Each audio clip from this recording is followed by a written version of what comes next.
तमीज से बात करिए, मैं सीनियर हूँ आपका। और अब संदीप भैया छोटे नौकर लग रहे।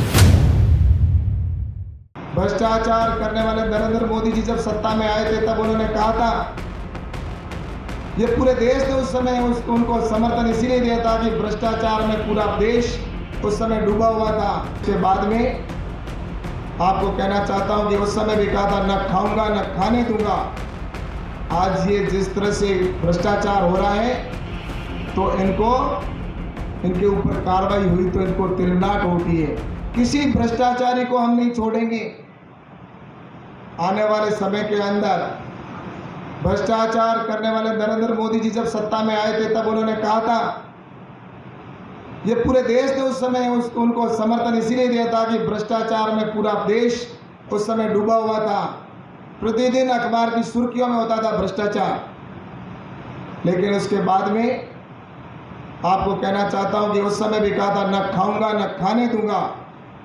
आज ये जिस तरह से भ्रष्टाचार हो रहा है तो इनके ऊपर कार्रवाई हुई तो इनको तिलनाट होती है। और मैं कहना चाहता हूं कि इस तरह से ईडी की कार्रवाई होना,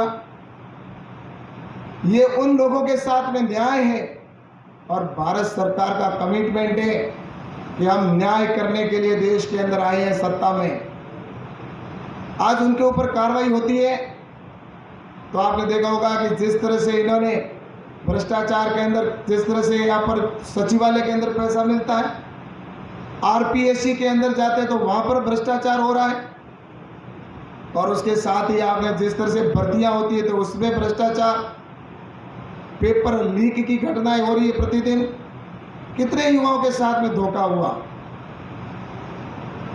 और जिस तरह से धोखा हुआ पेपर लीक के अंदर, इतने जो हुआ आज उन लोगों के साथ में धोखा हुआ है। लगभग 80 लाख हमारे युवा साथी हैं, वो पेपर देने के लिए जाता है, उस समय सोच के जाता है कि मैं पेपर दे के जा रहा हूँ, देने के लिए जा रहा हूँ, और लेकिन जब देकर पेपर वापस बाहर आता है उससे पहले उसको पता चलता है कि उसका पेपर लीक हो गया।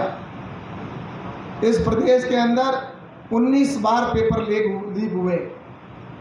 19 बार पेपर लीक होना, यानी कि आप सोच लो कि कितने युवाओं के साथ में धोखा हुआ होगा। उन युवाओं को न्याय देने के लिए हमारी सरकार कटिबद्ध है।